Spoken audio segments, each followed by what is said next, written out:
Welcome to Off the Record News. I'm your host, Diana Longry. Thank you for tuning in. Off the Record News is brought to you from the Valley Access Studios out of Stillwater. Now, Off the Record News, we follow local municipal issues as well as other issues of importance to the people in our viewing area. On a regular basis, once a month, we have been having Councilmember Loren Sederstrom on the show to talk about issues that are being discussed in the city of Grant, one of the communities that is just not too far from the city of Stillwater. Now, I'm pleased to have with me today as my guest, Mr. Loren Sederstrom, council member of the city of Grant. Thank you, Mr. Sederstrom, for being here. Well, thank you for inviting me. I always like to, allows me to carry on the all-around Grant transition after they cut us from White Bear. And it's important that we get out to the people that they know what's going on. And lately there has been a lot going on in Grant, as you know. Absolutely. And you know, last month's program, we ended with news about the HVAC dumping that was going on, that was commencing, that was starting in the city of Grant by one individual who had filed a permit for grading purposes. And there's been a lot of activity with regard to that issue. And for those people who don't live in the city of Grant, this is an important issue because if materials are being dumped in one community that affect your groundwater potentially, you might want to be concerned. And you might want to know, what are the governmental entities in charge of looking at that type of dumping? What are they doing about it? Because in essence, they're charged with protecting the groundwater and the environment. So, Mr. Sederstrom, give us an update on where we're at with this issue. Well, what had happened was the dumping continued. And the problem is, and we're going to talk about the permit later, the guy provided false information on the permit, a grading permit. And you have to have a grading permit in Grant anytime you move over 50 yards of dirt. Okay, so that's what the man had applied for. But then he started bringing heavy equipment in and screening dirt, rocks, and making great big pits. He made the first pit he made, he put a porous liner in it, so when they dumped the Hydrovac, which is water and dirt, the water would sink into the ground, it would leave the dirt, and then they could pile up. There are between 5,000 and 7,000 yards of dirt on this formerly semi-flat ground. And we do have a video to show the end result, what had happened as of about a week ago. And the city did in fact order a cease and desist letter to tell him to stop. And several days after that, when I was letting the horses out at 6:30 in the morning, I saw a truck over there in the dark. I went over there in my car and told him he shouldn't be dumping. I got the license number, I called the sheriff, I made a police report, I provided the sheriff also with a copy of the letter of the cease and desist, and later on we went over to see exactly what had happened. In this video, we'll explain exactly what we found. Right, and for our viewers, keep in mind, Hydrovac means that there's water has been mixed together with whatever the dirt is, correct, Mr. Sederstrom? Yes, it's like a combination of a pressure washer and a wet vac, but it's on a truck. And there normally are quite a few gallons of water, and it ends up with about 8 yards of dirt. So it's like if you took your pressure washer, pointed it in the ground, and then after you got done, you take your wet dry vac and suck the mud up, because it loosens it so it's movable. And what that does is, if they're digging, for example, like a sewer break and the water line's next to it, if you used a regular backhoe, you could break both the lines. But doing the Hydrovac, after they remove the asphalt, they just take the mud slurry, suck it out of the hole, and it's a nice clean hole, and it doesn't injure any other utilities. But the problem is then they have to put that somewhere. And it should be uncontaminated ground, but they also use that for cleaning up chemical spills. So if you only have half a truck with clean Hydrovac and they go to another site that has dirty stuff and dump it, then that percolates down into the groundwater. And South Washington County already has 140,000 residents that cannot drink their well water. And that's the significance of this. But the clip will show exactly the extent of which they've dug the ground and how much dirt they brought in, and you can see the grass growing all around the hills. Excellent. Well, let's take a look at the video. This is the dump site that was disturbed. As you can see, the slurry that was dumped this morning, and today's date is the 5th. It is a Thursday of October. And you can see the slurry that was dumped this morning after the cease and desist letter was ordered.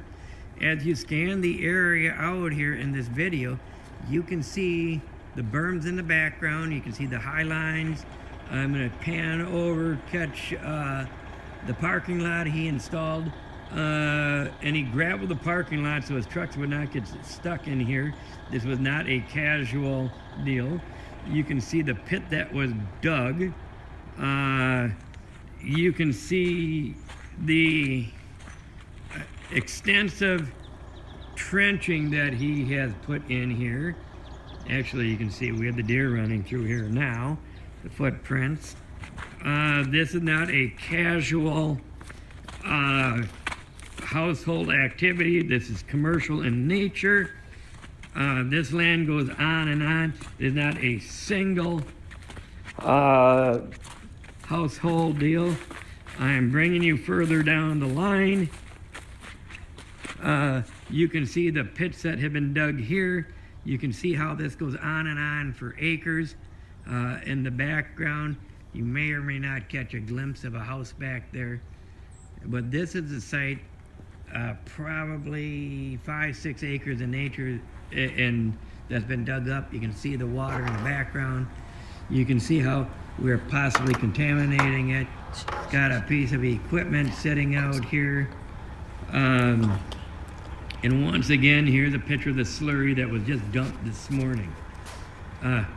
This is not, this is a commercial operation. So this will be used to be brought in as evidence in court of law.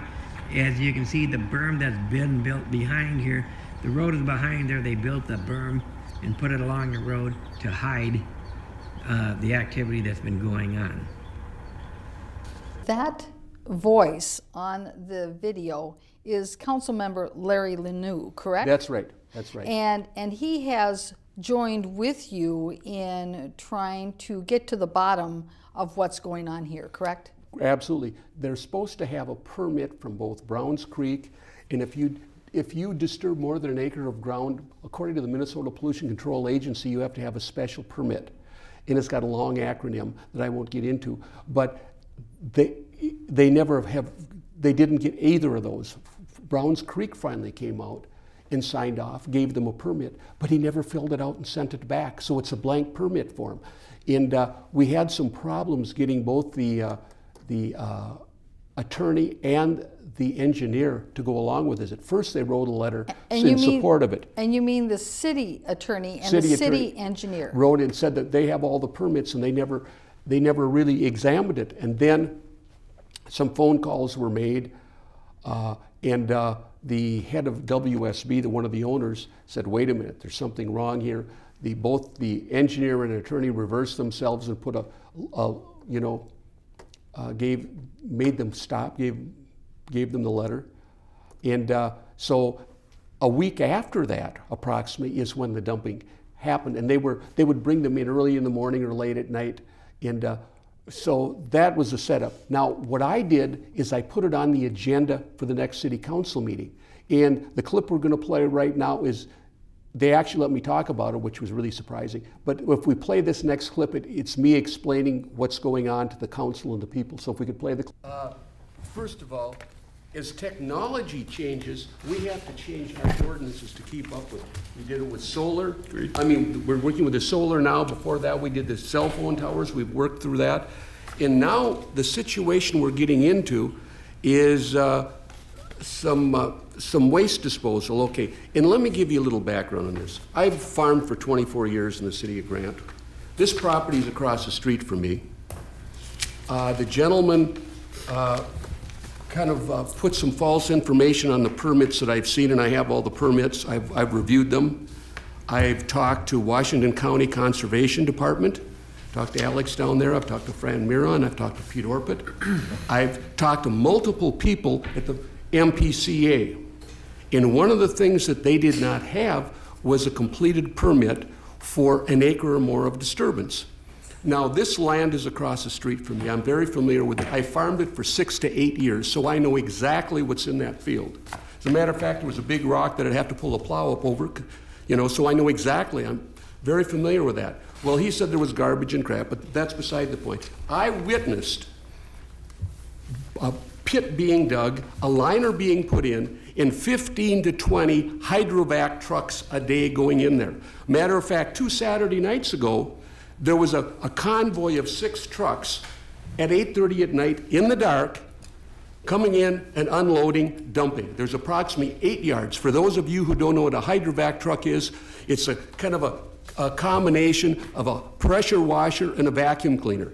And what they do, instead of using a backhoe to repair, for example, a sewer line, because there's a water line right next to it, after they cut the asphalt out, they take pressurized water, make mud or quote unquote a slurry, then they suck it up, and of course they truck it away. That way the people can repair the street without injuring any of the other pipes or what or not are in the city. Now, I have a boarding stable, so I'm around all day. I'm frequently outside and observing what's going on. So, like I said, I'm right across the street. I know very intimately what that land is because I've worked it for years. And I was very upset by all of a sudden all these trucks coming and dumping, like I said, 15 to 20 a day. Now, I started signaling a warning August 14th. I called the building inspector and said, gee, is someone building a house across the street? Because there's a lot of excavation going on. Well, he went out there and he told him he had to get a grading permit. Well, it's obvious to me it wasn't just grading. There was a Ziegler rental, a D6 there. Then he brought in one of the larger backhoes that they have, and there've been a constant parade of things being dumped. We don't know where it's coming from. However, one of the residents, after the Saturday night fiasco, and by the way, the comment from Fan Miron, our county commissioner, says, hey, if they're dumping in the darkness at night, they're probably up to no good, quote unquote. Okay? Then I saw what was going on and I started making phone calls. And I've been ridiculed over this through various emails. And by the way, if you want to see, there is a packet on the back shelf that outlines some of the things that have went on. So if you want to read about it. But I became very concerned. And I think, thankfully, Mr. Carr I went through the ordinance book and couldn't find something. It was kind of buried in the zoning. But I did do some research and include a bunch of things that ordinances on dumping. And thank you, Mr. Carr, for including that, by the way, that they're not supposed to be dumping a liquid-type waste within 1,000 yards of a well.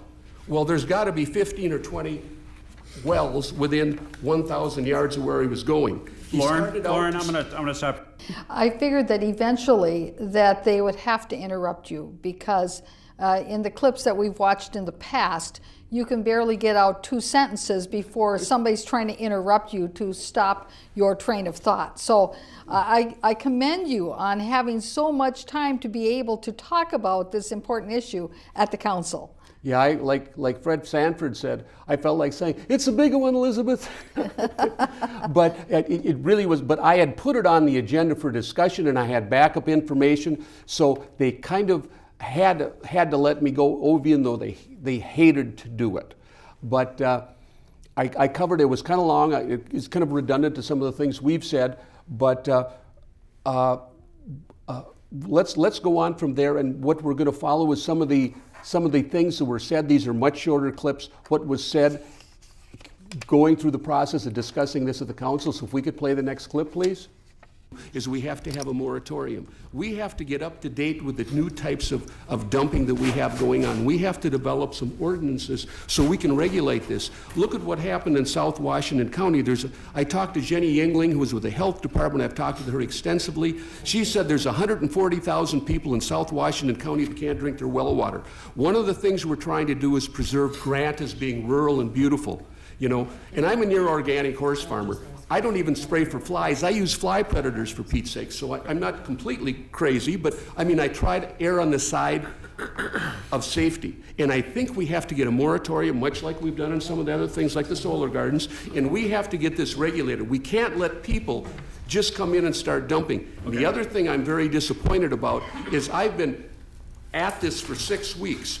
calling and talking to everybody I possibly can, and I think the staff really dropped the ball in this one. We went and went to Eckberg Lammers asking for a moratorium, and we got blown off. But it finally has gotten on. And by the way, the other thing I want to add is last Thursday, the MPCA had 4 departments in there. They also are working with Washington County Conservation District, which I talked to, and they were aware of another dump site. They weren't aware of this, that it's still being used. So I think we have to have a moratorium till we can get this defined, because we have to protect our groundwater. I think it's very important.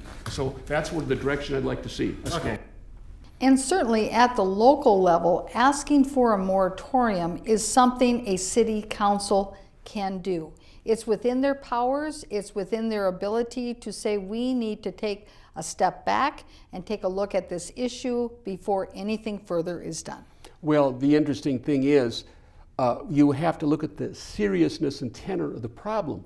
Solar gardens aren't exactly going to hurt the environment. I mean, yeah, we don't have too many eyesores, I realize that.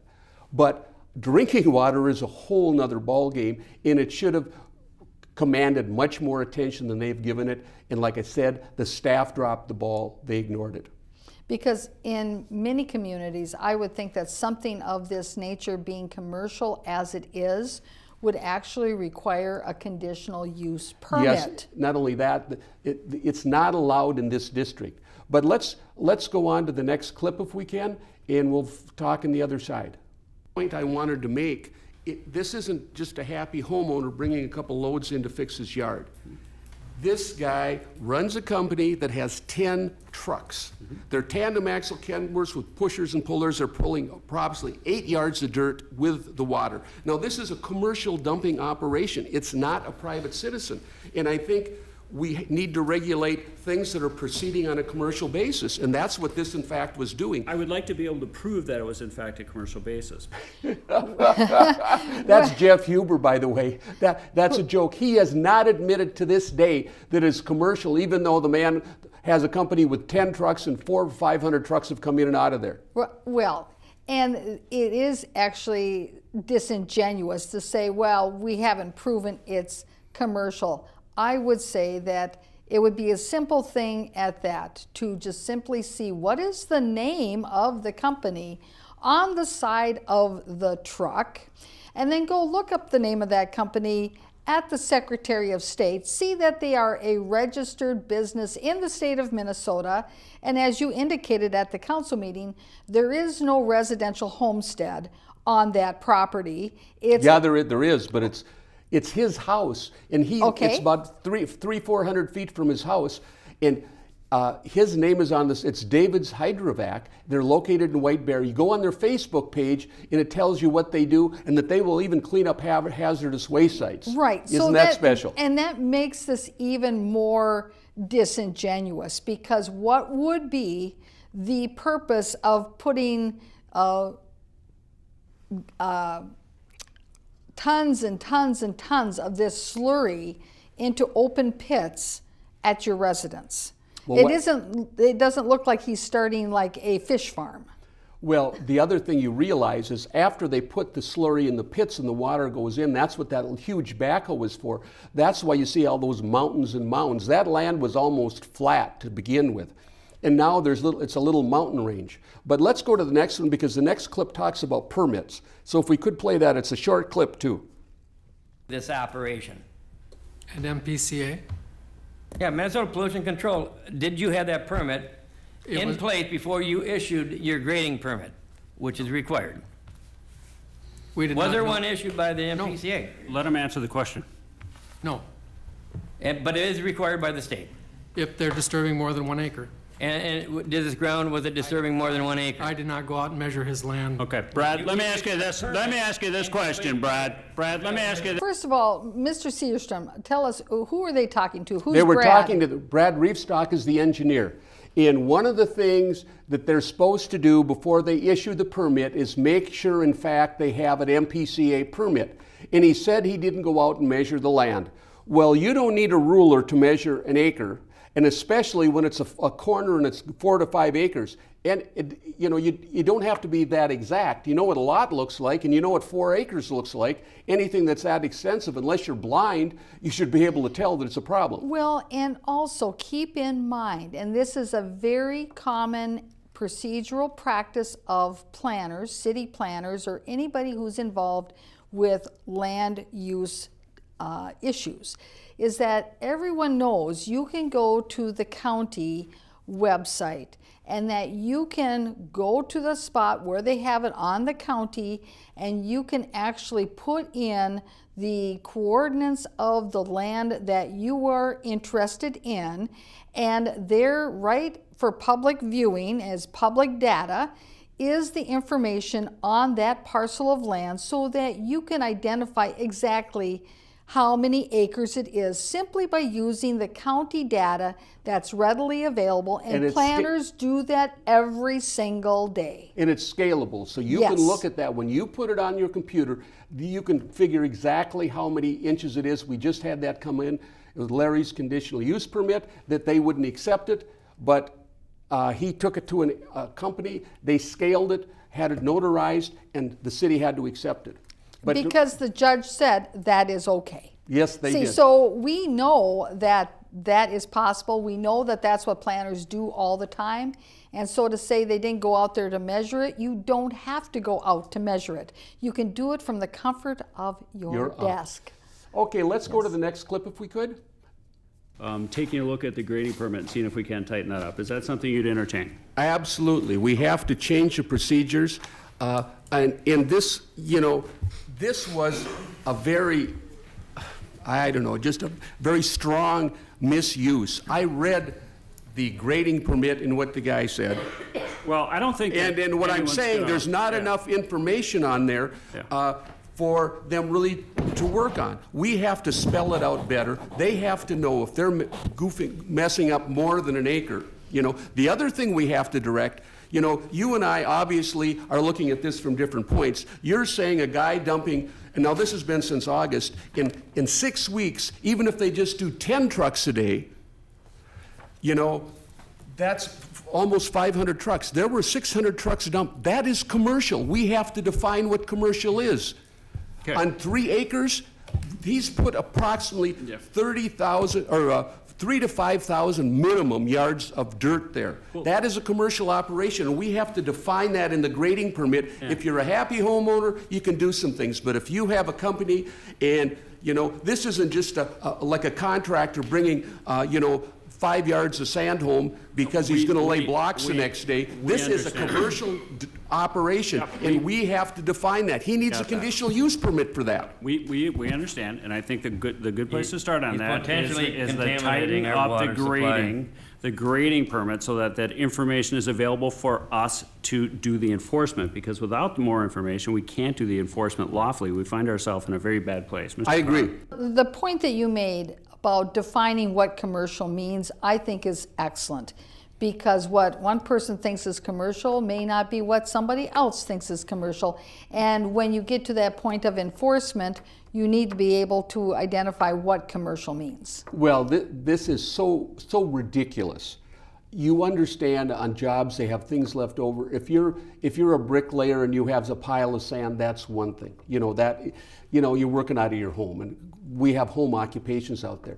But when you're taking your land and converting it for a use that is not commercial, other than farming, that isn't that difficult to define. Right. But as I understand, the mayor was friends with this guy, so he's given him all the latitude in the world. It's kind of out in Grandis, kind of depends whose side of the fence you're on. If you're on the mayor's side, you can do anything, but if you're on my side of the fence, you better count your breaths because you can't breathe right. But let's go to the next clip if we can, please. Okay, we don't want people coming into residential areas and dumping trucks at 8:30 at night. That is absolutely ridiculous. So it needs to stop. Okay, so rather than looking at this particular person, which it sucks, I don't know how we got to this point, but it is what it is, and I'd like to stop it. I don't know how, and I have to rely on staff because I sit up here and we have to do things legally. Okay, and we have to do things the right way. Otherwise, we get in trouble, and if we get in trouble, all of us get in trouble, and I can't have that. So I started looking, and there are what's called different remedies to do this. Loren mentioned one, and I talked to Jennifer briefly about that. But there's ways to license trucks, get manifests, where you pick it up, where you dump it off. There's ways to remedy this kind of thing, and that's a good point Loren made. The other way is to just have what's called a, maybe a material ordinance. Material being anything. I'm talking scrap metal. And don't get me wrong, I love Grant, and Grant is a place to come home and dump your stuff a lot of times for residents, and I don't want to change that, okay? If you have a small, but you're doing stuff, because that's what we like. That was Tom Carr, previously mayor of City of Grant. Now he's city council member. And he does make a good point in that you cannot legislate necessarily with regard to focusing on just one individual, one business. It has to be broader than that. The idea of having this more expansive view of how are we going to put together some type of regulations that will be agreeable for businesses, for the community. The idea of having the manifest of where the truck came from, where did the materials that are in the truck come from, that to me makes perfect sense. And that there has to be a certification of the non-toxicity of those materials. Well, the ordinances were there. First of all, you have to have a conditional use permit for commercial use. Anybody with common sense realizes 400 to 500 trucks is a commercial use. Second of all, there was something on the books about liquid slurry. You cannot be within 1,000 yards or 3,000 feet. That's the second ordinance. It took us, Larry and I made a personal visit to Eckberg Lammers for a cease and desist letter. They brought out with a letter of support, when in fact they did not have any of the permits they said they had. So finally, when the owner of WSB took his engineer up short and saying, what are you doing? We could be liable for this. I want this taken care of right now. And I don't know exactly if those were the words he said, but it was after he was involved. They reversed 180 degrees. They came out with a cease and desist letter, which less than a week later, I caught them dumping. But let's go to the next clip. This is interesting. This is another heart attack moment for me. I actually heard Mayor Carr apologize. It's a short clip, so let's watch and enjoy this. You now, and that's wrong. But whatever, it happens. We find ourselves. I guess I got cut off the I apologize because it was so short. It shouldn't, I didn't hit the button right. But well, and I want to bring something up to our viewers, in that you were talking about the clips. Mr. Sederstrom actually goes the extra mile as a council member to get the film footage that is of the city council meetings, and then puts together the clips of that information that is important to bring out to the public. And it's because of that extra effort, even though it is a part-time job and you have many other duties with regard to your stables, that you do this, that you put these clips together. And so, well, thank you. Well, the city council majority has a habit of embracing the mushroom effect. In other words, they keep everybody in the dark and feed them manure. And that's one of the reasons they don't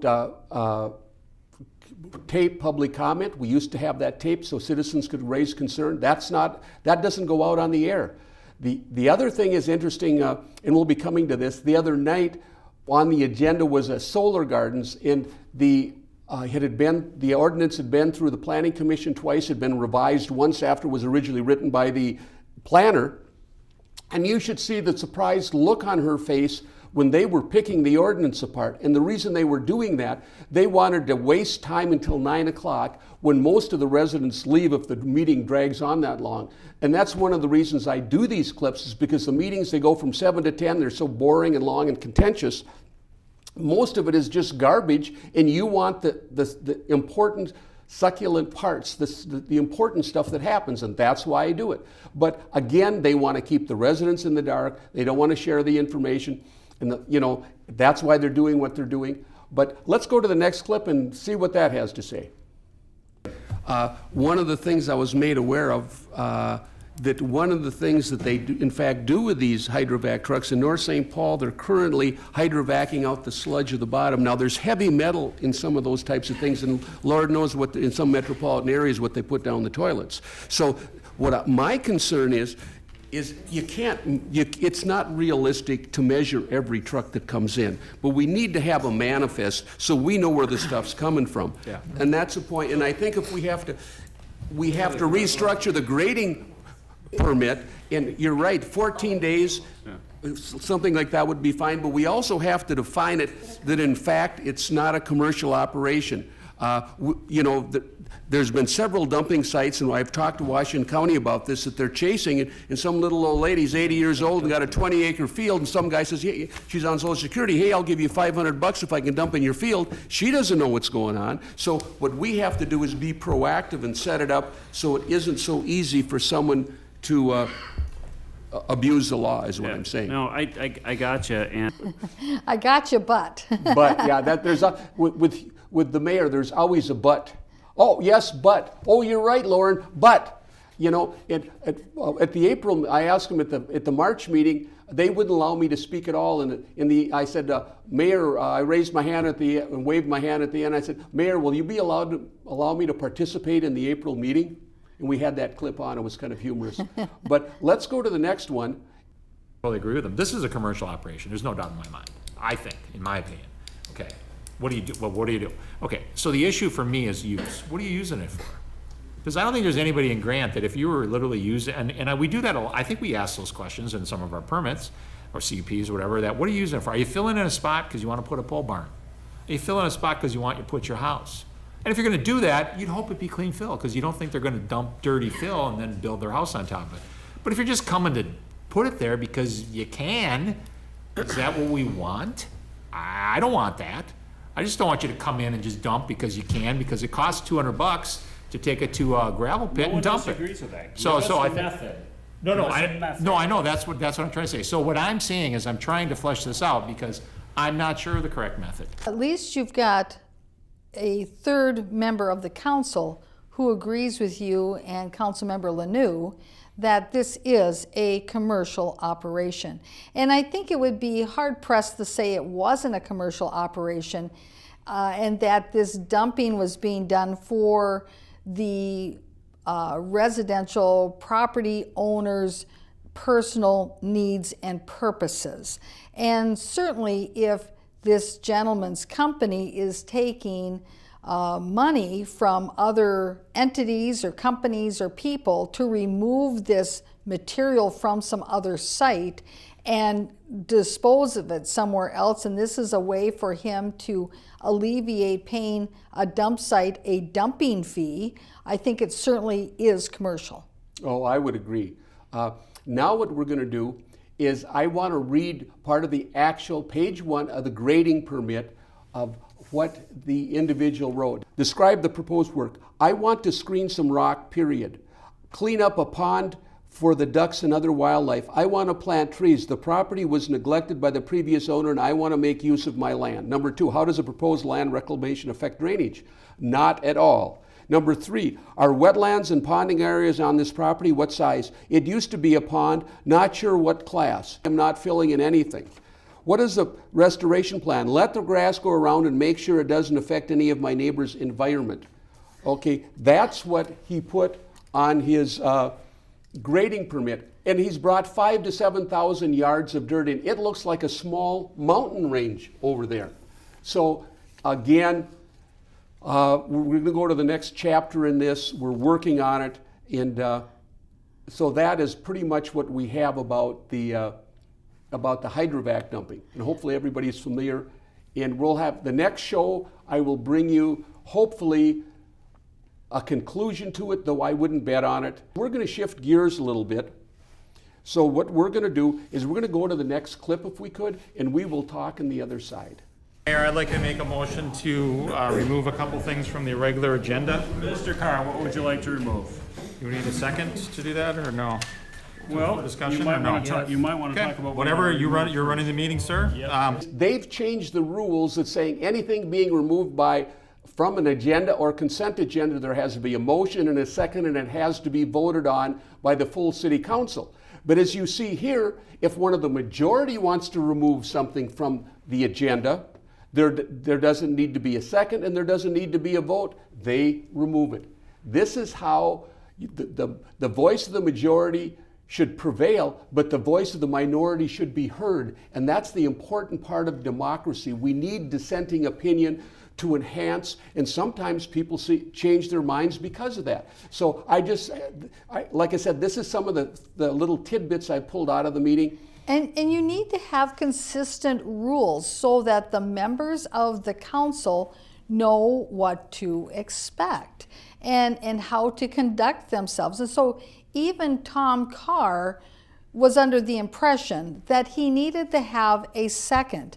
And yet the mayor, Mr. Huber, said, nah, that's okay. I'm going to give you a pass. You don't need a second. We don't need to vote on it because we have, inherently within his actions is that that arrogance that we are the majority, we don't actually have to have a second, and we don't actually have to take a vote because we know it will pass. And so why, therefore, should we have to follow this rule? Because we already know we got the votes. And you see, there's a tinge of arrogance in bypassing the process. Well, you're familiar with Robert's Rules of Order. I don't believe they have two separate rules of order, one for the majority and one for the minority.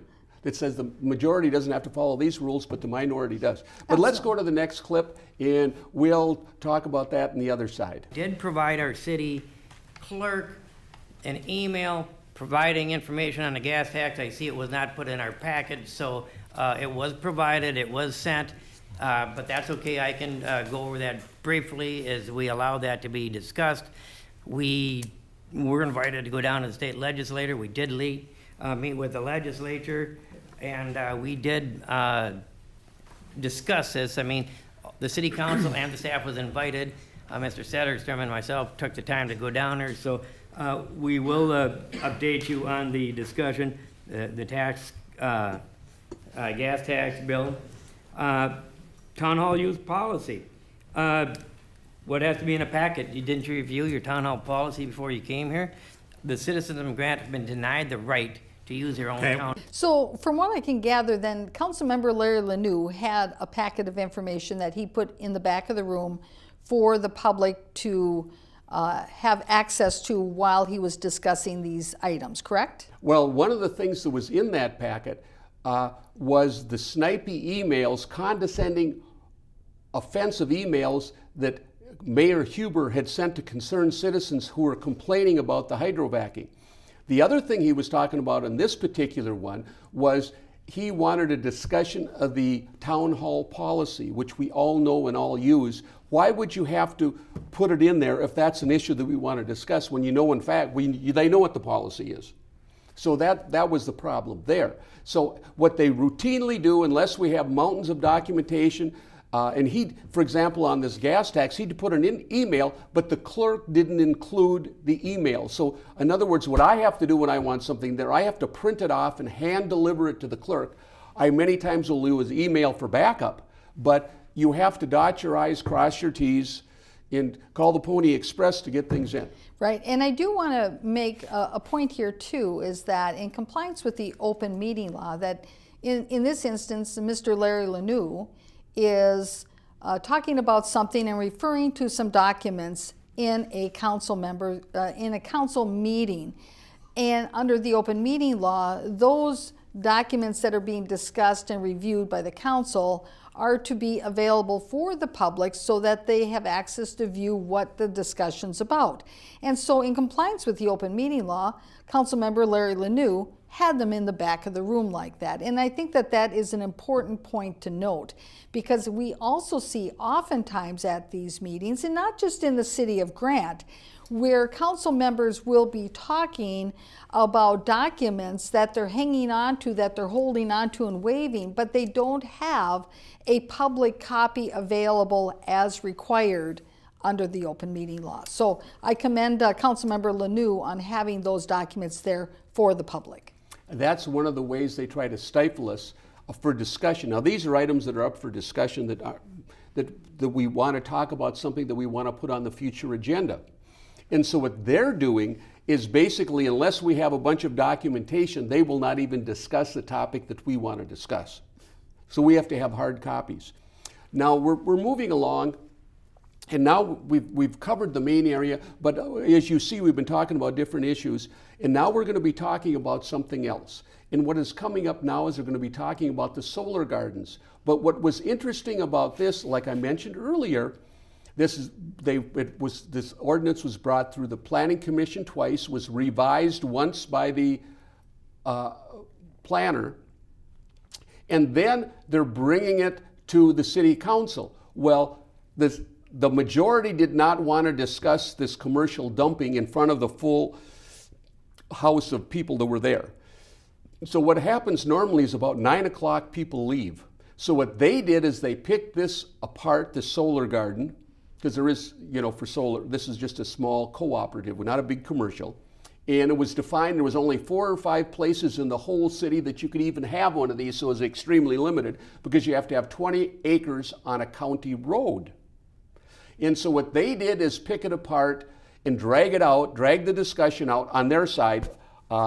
Larry and I were fine with the way it was, and so was the planner, so was the engineer, so was the planning commission, but they drug it out until 5 minutes after 9, and at 9 o'clock the people started leaving, so then they wrapped it up and said, oh, well, you look at it again and we'll talk about it next meeting. Because they didn't want, again, this is the mushroom effect, keep them in the dark, feed them manure.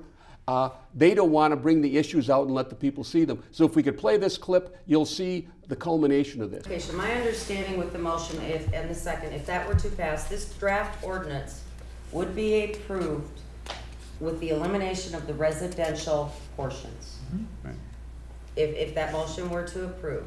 The council can, at that point, if you would like, direct staff to bring back a residential ordinance.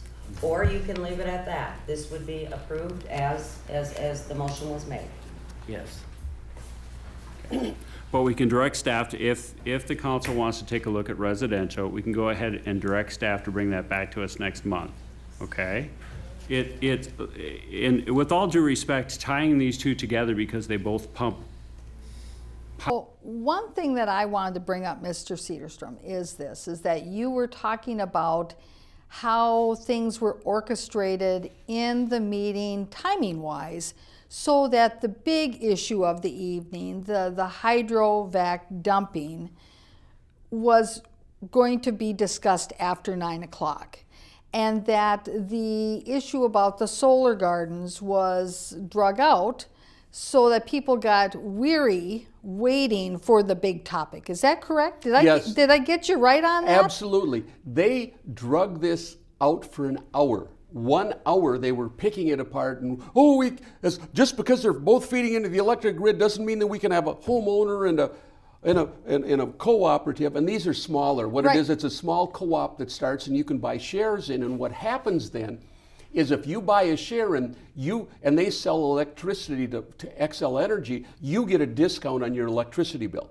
It's not real substantial, but it's something if you buy into the cooperative. And again, like I said, there's only 4 or 5 places in Grant that they could possibly put them, and that is if the homeowners agreed to them.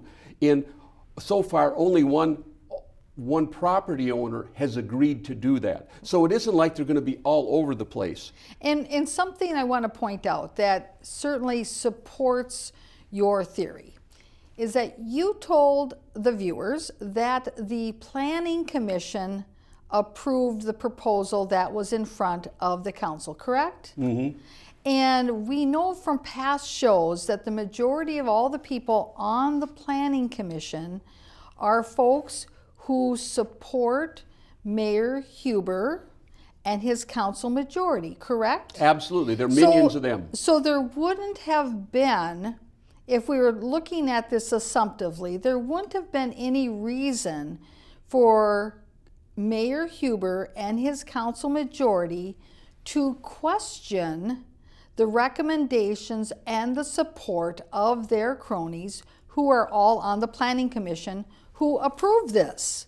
So that does seem like then this was used as just a way to drag things out, to manipulate when the timing was going to be, to talk about the big issue on the agenda, which was the hydrovac dumping. Absolutely right. Well, let's go on to 516. They talk about guardrails, and I've got some interesting observations on the other side of this, if we could play that. The council, you should have before you a memo that includes 2 exhibits and a quote from a contractor to install guardrails at 2 locations in the city of Grant. The first location is 83rd Street, just southwest of Town Hall here. And the other location is on Ironwood Avenue in the northwest part of the city. The contractor's quote was for $40,000 to install. There's 5 segments on 83rd Street, and I believe 2 segments on Ironwood Avenue. The budget that we have available for this project is roughly $30,000. So I've made recommendations to eliminate a couple sections on the exhibit. I noticed that the IDs weren't shown on the exhibit that I have here, but segments A, B, C, D, and E on the 83rd Street exhibit goes from left to right. So I had recommended eliminating sections A, B, and E to reduce the cost of the project to fit within the budget. If we were to reduce those 3 segments, the approximate cost would be $25,000. So I guess I'm looking for a motion from council to move forward with. Also move. I'll second it for discussion. The guardrails that are being proposed, those are on roads that are maintained by the city of Grant, correct? Yes, these are dirt roads. They're very rural. It's interesting, they won't fix the asphalt roads, but these old country dirt roads, and one of them, the 83rd one they're talking about, goes around Woodpile Lake. It's hard to miss a lake, mind you, when you're driving around the edge of it. And yeah, if someone's going 60 miles an hour, there's a problem. But most people on dirt roads in particular aren't moving that fast. Right.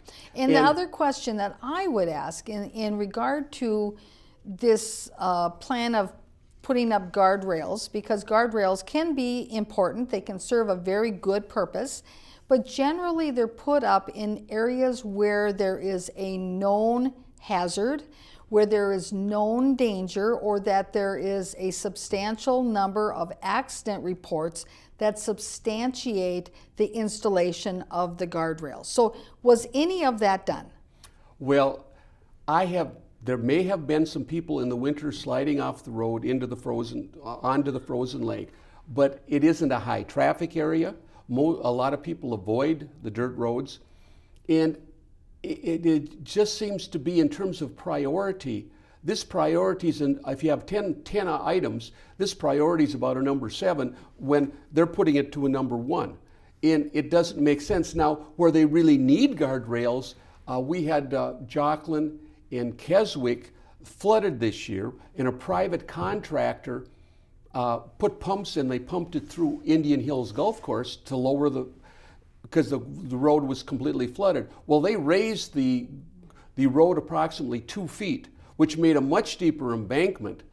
And they're not even addressing that issue, So it is so hodgepodge. There is not a plan, there is not a priority, and they're very disingenuous about the road repairs because, like I said, with the McCusick Road project, I worked with Phil Olson, the old engineer, and we could have done a temporary 10 to 12-year fix on it for $130,000. When they put it to the residents, it was going to be a total reconstruct for $350 to $400. Interestingly enough, there's some people that wanted a cul-de-sac done in Indian Hills, and they're all putting up $17,000 to do it. And they went for a bid in August. Well, you go for bids in January because the contractors are all busy in August. And if you do get a bid, it's going to be so high, it's going to be right under the clouds, But then when they come down to, we can't do this, we can't do that, that's what that cul-de-sac is. They're just peeling off 2 inches of asphalt, because that's all that was there originally, and that's what they're putting back down on the original gravel base, which normally there's a gravel base, there's a 2-inch wear coat, and an inch or inch and a half, a 2-inch base coat of coarse asphalt with bigger rocks, and then there's a wear coat with no stones, just sand. Well, they're not doing that. They're just putting one coat down. Again, they're very inconsistent with their road policy. They don't prioritize, and all they tell the engineer to do is get into budget, do what you can. And I think fixing the roads so they're safe are much more important than putting a guardrail up. But hey, what do I know? You know. You're just in the council minority.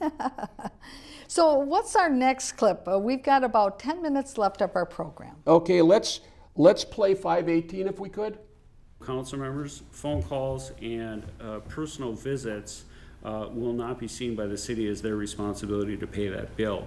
And the reason being, it's quite simply put in our public policy manual for the staff and us, that those questions are supposed to go through the clerk so that that information can then be disseminated to all of us.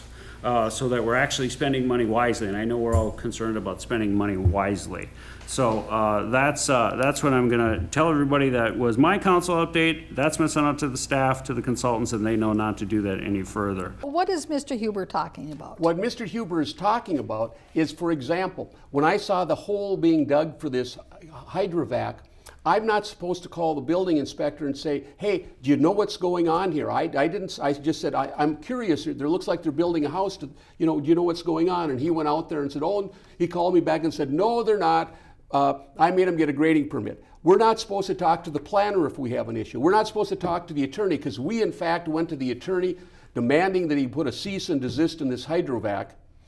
Interestingly enough, 4 days later, he did. They did a 100 reversal. We're not supposed to talk to the engineer or the planner. Basically, what he wants to do is squelch all the dissemination of information. We're not supposed to make any of those people aware of any problems that we're having. We're not supposed to ask them questions. So what he's trying to do, again, is stifle the minority. He basically... He's trying to keep you from doing your job That's for the basically- community, because part of what a council member does is that they are the eyes and the ears for the people in their community, and that they, as an elected person, they actually have that authority and that ability that the regular person doesn't have to make the contacts to say, hey, there's something going amiss here, or there's something that we can improve here. And certainly, I don't think that by your going and asking if there is a permit is out of line, because you are asking that question that more than likely all of your neighbors are also asking, but you can ask the question because you have the phone number of the building inspector. Interesting thing that you mentioned, building inspector. I told you that I had called about the grading permit. I called back a week later. I heard him pick up the phone. He saw my number, slammed it down. I called it back, left messages, never bothered to call me back. The building inspector refused to call me back.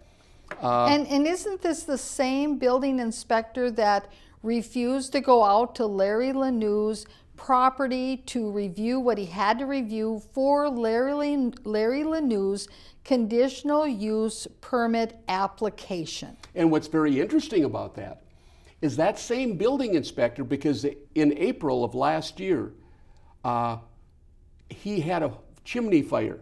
And so the building inspector had to inspect, as he went along, the electrical, the structural, before they did it. So he was out there numbers of times. At Larry Lanew's house. At Larry Lanew's, inspecting the rebuilding process from the fire damage.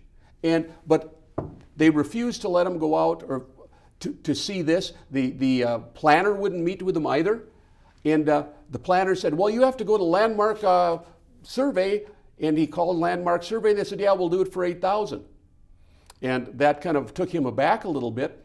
So he called a Stillwater surveyor and said, sure, we'll give you scalable, we put the scalable Washington County, mark the distances, and we will have it notarized that it's official. Of course, that was $600. Of course, what's $8,400? I mean, that's how some of these people, and the planner has done this, feeds her people and really sends them to to the wolves. But again, that's what they're trying to do. They're trying to stifle the minority. But let's go on. Couple questions here.